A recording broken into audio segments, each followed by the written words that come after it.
और इस तरह के अन्य बच्चे हैं उनका भी प्रोसेस चल रहा है। हमने 4-5 बच्चों का एडमिशन अन्य कॉलेजों में करवाया है जिनके अभिभावक इधर उधर भटक रहे थे। तो अब स्कूल वालों के ऊपर कार्रवाई भी की जाएगी अगर वो शासनादेश और नियम का उल्लंघन करते हैं। अच्छा सर, यूडाइस कोड क्या होता है? एक बार दर्शकों को इसको थोड़ा सा डिटेल में समझाएं आप। ठीक है। अच्छा, यूडाइस कोड लेने के लिए क्या कुछ मानक तय भी हैं क्या कि अगर कोई विद्यालय ये मानक तय करता है तभी यूडाइस कोड मिल पाएगा? मानक तय है कि इतने कमरे होने चाहिए, क्योंकि जो मान्यता की शर्तें हमारी होती हैं वही यूडाइस की कोड की शर्तें होती हैं। जो निजी स्कूल अपनी मनमानी से स्कूल चला रहे हैं नियमों को ताक पर रखकर, उनके लिए आप क्या कहना चाहते हैं? जो बिना मान्यता के या बिना नियम कानून के विद्यालय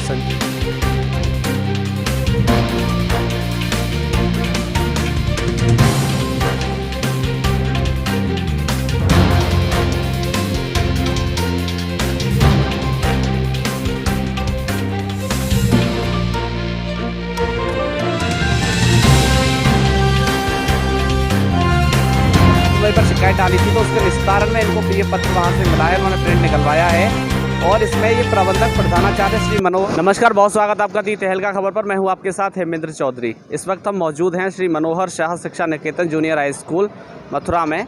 ये धौली प्याऊ पे ये स्कूल है। धौली प्याऊ के लिए एक रास्ता जाता है, यहाँ पर ये स्कूल है। मुर्गा फाटक के पास में ये स्कूल है। आपको पहले हमने एक रिपोर्ट दिखाई जिसमें हमने बात की थी कि शिक्षा का अधिकार अधिनियम 2009 के अंतर्गत जो 25% बच्चे एक निजी स्कूल में पढ़ाने का प्रावधान है, वो उसके संबंध में ये खबर है। यानी वो स्कूल, यानी जो हमने बीते दिन आपको जो एक एपिसोड दिखाया था, जो रिपोर्ट हमने दिखाई थी, उसमें बताया था कि कुछ पीड़ित अभिभावक ऐसे हैं जिन्होंने RTE के तहत अप्लाई किया था एक लॉटरी सिस्टम के थ्रू। लॉटरी में एक स्कूल आया, वो स्कूल ये है जो आप बिल्डिंग पीछे देख रहे हैं, श्री मनोहर शाह शिक्षा निकेतन जूनियर हाई स्कूल। अब यहाँ का जो स्कूल प्रबंधन है वो मना कर रहा है उन बच्चों को लेने के लिए। उन गरीब मासूम बच्चों का क्या दोष, क्या अपराध है, उन्होंने ऐसा क्या गुनाह किया है जो ये स्कूल प्रबंधन मना कर रहा है? पिछले 3 महीने से ये अभिभावक लगातार प्रशासनिक अधिकारियों के चक्कर लगा रहे हैं, सरकार से गुहार लगा रहे हैं।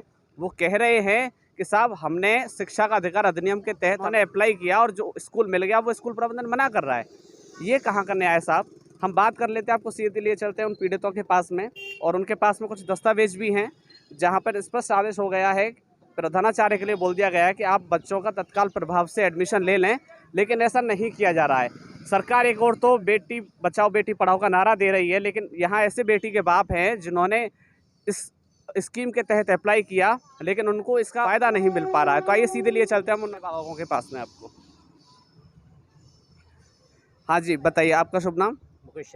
मुकेश शर्मा जी, आप यहाँ पर आए हुए हैं स्कूल पर, क्या आज से पहले आप यहाँ कभी आए हुए हैं? यस सर, कब? 4 से 5 बार मैं चक्कर लगा गया हूँ और जहाँ सर मना कर देते हैं कि RTE के संबंध में हम कोई बात नहीं करेंगे, आप अपने BSS से बात करें। कौन मना करता है? मैडम मना कर देती हैं, रिसेप्शन वाली। रिसेप्शन पे मैडम। क्या आपकी यहाँ पे जो प्रिंसिपल हैं उनसे मुलाकात हुई है कभी? एक बार हुई थी, उन्होंने ये कह दिया था कि आपके बच्चे का एडमिशन नहीं होगा, हमारे पास लाइसेंस कोड नहीं है और आप अपने BSS के पास जाएं और वहीं बोलें एडमिशन के लिए। उसके बाद इन्होंने कभी हमें एंट्री नहीं दी अंदर गेट में। अच्छा, तो आप सबके साथ में यही सीन है? जी मतलब सर, एक जी बार सर। बुलाते हैं सिर्फ? हाँ, एक बार मतलब आप आए हैं, उसके बाद में फिर आपको कभी एंट्री नहीं मिली? नहीं फिर नहीं मैंने मिली एंट्री। अंदर बस काउंटर से ही लौटा दिया जाता है, रिसेप्शन स्कूल प्रबंधन से कोई बात नहीं हो पाती है? नहीं, रिसेप्शन से ही लौटा दिया जाता है हमें। अच्छा, आप 2-4 बार मैं भी आया हूँ, लेकिन रिसेप्शन पे ही बात होती है और लौटा देते हैं लोग, अंदर मैडम से मिलने ही नहीं देते। अच्छा हाँ, और जो कहते हैं RTE के संबंध में किसी भी तरह की हम बात नहीं करना चाहते हैं। अच्छा, ये बताइए कितने लोगों का आया था लॉटरी में जो नाम आया था? 3 लॉटरी होती है, उसमें तीनों लॉटरी में 18 बच्चों का आया था। पहली लॉटरी में 8 बच्चों का, दूसरी में 6 बच्चों का और तीसरी में 3 बच्चों का। टोटल 18 थे। हाँ, 18-19। बाकी के अभिभावक नजर नहीं आते हैं? वो सर वो हार मान गए, क्योंकि हमने भी काफ़ी चक्कर लगाए, हम हार नहीं माने, मैंने कि हो जाए, तो इस वजह से। ऐसा क्या कारण है कि आप लोग हार नहीं मान रहे हो? सर लगातार गुहार लगाए जा रहे हो, जब अब बाकी लोगों ने हार मान ली तो आप भी मान लीजिए। जब प्रशासन सर नहीं, वो वाली बात है, चलो हार मान लेते हैं। हमारे 4 बच्चे हैं, अब ये छोटा है, इनकी तीनों का कर रहे हैं, इसका हो जाए तो थोड़ा हमारी परेशानी दूर होगी। लोगों की ऐसी स्थिति नहीं है कि हम अपने बच्चों को प्राइवेट स्कूलों में पढ़ा सकें, इसलिए कोशिश कर रहे हैं कि इसमें हो जाए तो अच्छी बात है। आरटी के तहत हमारा नंबर आया है। भैया वहाँ से ही बीएसए से मना करते हैं कि नहीं होगा, यहाँ से ये मिलने को मना कर देते हैं। वो कहते हैं वहाँ से यूडाइस कोड ले आओ, हम ले लेंगे, और डायरेक्ट मना भी तो नहीं करते हैं। में हमारे बच्चों का नाम आया है, सब कुछ है, क्लियर है वहाँ से, तो गवर्नमेंट की तरफ से बस ये मना कर रहे हैं, ये कह रहे हैं हम नहीं लेंगे। आपके पास कुछ दस्तावेज आप दिखा रहे हैं? हाँ, तीसरी लॉटरी में नंबर आया है सर, मुझे उम्मीद है कि मेरा होना चाहिए। और जो मुझे जो खंड शिक्षा अधिकारी के यहाँ से जो नोटिस वो लेटर मिला है कि स्कूल वालों के लिए कि इसको एडमिशन लेना जरूरी है, जरूरी है, आपका जरूरी शुभ है। नाम क्या है? मेरा नाम मनोज कुमार वर्मा है। अच्छा, मेरे बच्चे आप बेटा है बेटी है? लड़का है मेरा। अच्छा अच्छा अच्छा। लास्ट चांस ये इनके पास में कार्यालय खंड शिक्षा अधिकारी नगर क्षेत्र मथुरा का ये एक पत्र है, और ये इन्होंने जन सुनवाई पर शिकायत डाली थी, तो उसके निस्तारण में इनको ये पत्र वहाँ से मिला है, इन्होंने प्रिंट निकलवाया है। और इसमें ये प्रबंधक प्रधानाचार्य श्री मनोहर शाह शिक्षा निकेतन मयूर विहार धौलीप्याऊ मथुरा के लिए ये प्रेषित किया गया हुआ पत्र है। और इसमें स्पष्ट रूप से लिखा हुआ है कि निःशुल्क एवं अनिवार्य बाल शिक्षा अधिकार अधिनियम 2009 की धारा 12(1) ग के अंतर्गत अलाभित एवं दुर्बल समूह के बच्चों के प्रवेश के संबंध में। और इसमें जो अंत में दिया गया है, मैं स्पष्ट इसमें बता दूं, इसमें कहा गया है कि आपका विद्यालय मनोहर शाह आवंटित हुआ है, ठीक है। इसमें लिखा गया है कि जिनके द्वारा शिकायत की गई है उनके पुत्र रौनक वर्मा का निःशुल्क एवं अनिवार्य बाल शिक्षा अधिकार अधिनियम 2009 की धारा 12(1) ग के अंतर्गत चयन प्रक्रिया में आपका विद्यालय श्री मनोहर शाह आवंटित हुआ है, परंतु आपके द्वारा उनके बच्चे का दाखिला अपने विद्यालय में करने से मना कर दिया गया है। अतः आप उक्त छात्र का दाखिला तत्काल अपने विद्यालय में करते हुए संबंधित की सूचना अधोहस्ताक्षरी को उपलब्ध कराना सुनिश्चित करें। स्पष्ट इसमें ये उल्लेख कर दिया गया है कि आप जो है एडमिशन ले लें उन बच्चों का। ये तो इन्होंने ऑनलाइन शिकायत डाली तो उसका ये निस्तारण है, लेकिन ये जो स्कूल प्रबंधन है ये बात करने को राज़ी नहीं है। अब आपको बता दें, मैंने जो यहाँ की प्रिंसिपल हैं उन पर 3 बार कॉल किया था। पहली बार उन्होंने मेरा फ़ोन उठाया, जैसे ही मैंने उनको अपना परिचय दिया तो उनसे कहा आरटी के थ्रू आपका स्कूल गरीब बच्चों के लिए आवंटित हुआ है, तो आपके द्वारा क्यों मना किया जा रहा है उनको शिक्षा ना देने के लिए, उनको एडमिशन लेने के लिए आपके द्वारा क्यों मना किया जा रहा है। सिर्फ इतना मैंने पूछा, उसके बाद उन्होंने कॉल कट कर दिया। फिर मैंने दोबारा किया, नहीं उठाया, तीसरी बार किया, नहीं उठाया। इससे साफ है कि वो हमसे बात नहीं करना चाहते हैं, वो मीडिया से कोई बात नहीं करना चाहती है, वो कोई जवाब देना नहीं चाहती हैं, लेकिन ये भटक रहे हैं। अभी भी ये इधर उधर दर दर की ठोकरें खा रहे हैं कि किसी भी तरीके से कैसे भी करके इनके बच्चों का एडमिशन हो जाए और इनको वो शिक्षा का अधिकार अधिनियम का लाभ मिल जाए। ये ऐसा चाह रहे हैं। प्रशासन से, सरकार से, शासन से, सबसे गुहार लगा रहे हैं कि कोई तो हमारी बात सुन लो, कोई तो ऐसा होगा जो इनकी बात सुनेगा।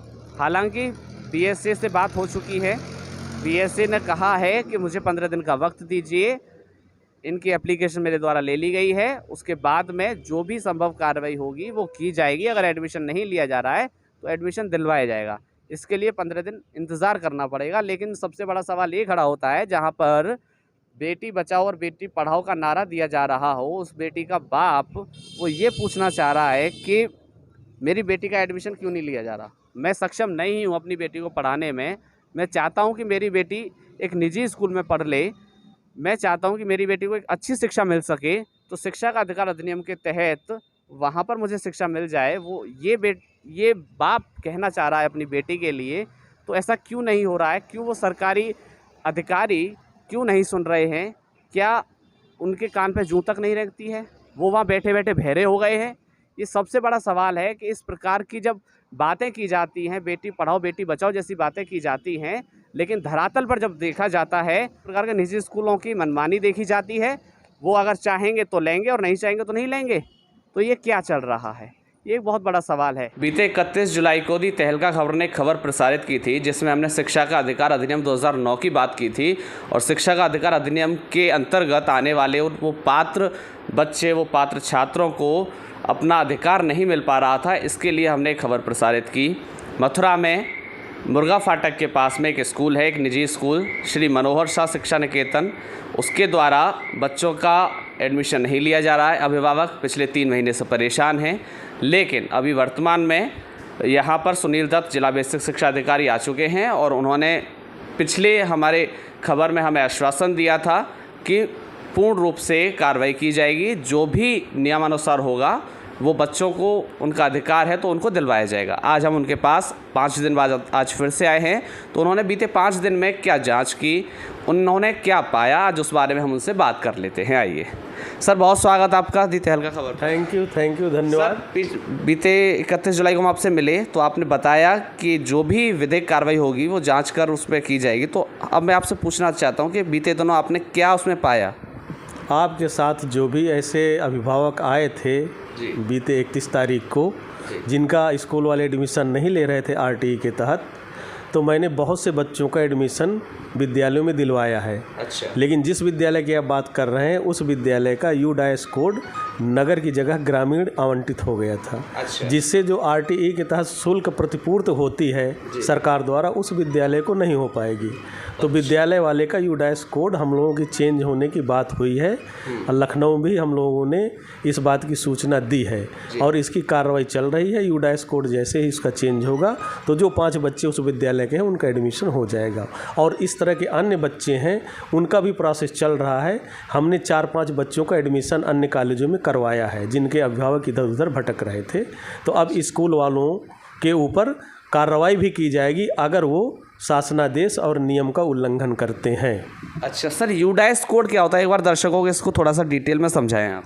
यूडाइस कोड स्कूल का पूरा बायोडाटा यूडाइस के अंदर फीड किया जाता है कि स्कूल की बिल्डिंग क्या है, स्कूल में कितने कमरे हैं, स्कूल में कितने बच्चे हैं, स्कूल में कितना स्टाफ है, स्कूल में कितना फर्नीचर है, ये पूरी सूचना रहती है यूडाइस के अंदर। अच्छा। और मान्यता प्राप्त विद्यालयों को यूडाइस कोड आवंटन किया जाता है।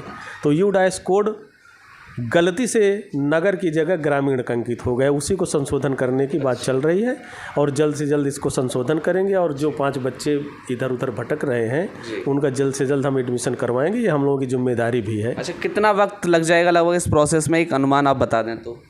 अब इसमें अनुमान लगने की तो हफ्ते या 15 दिन के अंदर हो जाना चाहिए। अच्छा ठीक है। अच्छा, यूडाइस कोड लेने के लिए क्या कुछ मानक तय भी हैं क्या, कि अगर कोई विद्यालय ये मानक तय करता है तभी यूडाइस कोड मिल पाएगा?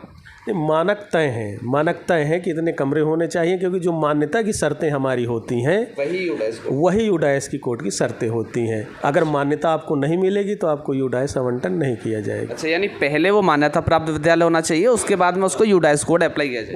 ओके, यस, इस तरीके से हाँ, मान्यता प्राप्त विद्यालयों को ही हम यूडाइस कोड देते हैं, आवंटित करते हैं सरकार द्वारा। यदि कोई विद्यालय बिना यूडाइस कोड के संचालित हो रहा है तो वो मान्यता विहीन है, उसके ऊपर कार्रवाई की जाती है, विधिक कार्रवाई की जाएगी, उसमें अर्थदंड लगाया जाएगा। बिना मान्यता के किसी विद्यालय को संचालन की अनुमति है ही नहीं। अच्छा, एक और अभी मसला मेरे सामने आया, अभी आपके विभाग में एक और सज्जन आए हुए हैं, वो भी एक स्कूल की लिखित शिकायत कर रहे हैं। वो माउंट हिल अकेडमी उन्होंने बताया है भरतपुर गेट पर है, तो उनके बच्चे के लिए वो स्कूल अलॉट हुआ है, लेकिन वहाँ पर स्कूल प्रशासन द्वारा फिर से उनके लिए मनाही कर दी गई है। यानी निजी स्कूल की इस प्रकार की मनमानी क्यों देखी जा रही है? मनमानी नहीं देखी जा रही है। अब यहाँ पर कोई अधिकारी था नहीं इसके पहले 4 महीने से यहाँ पर कोई जिला बेसिक शिक्षा अधिकारी नहीं था, खाली पड़ा था, इसलिए कोई प्रशासन कर ही नहीं पा रहा था, अंकुश नहीं कर पा रहा था। अब पद पर मैं आया हूँ, इसके बाद मेरे आने के बाद कार्य दिखाई दे रहा है कि 8-10 बच्चों के एडमिशन लिया है प्राइवेट वालों ने। तो अब यहाँ से नोटिसें जारी होंगी, कार्रवाई की जाएगी, तो शासन का जो नियम है उसके अनुपालन करना ही पड़ेगी। ठीक है। जो निजी स्कूल अपनी मनमानी से स्कूल चला रहे हैं नियमों को ताक पर रखकर, उनके लिए आप क्या कहना चाहते हैं?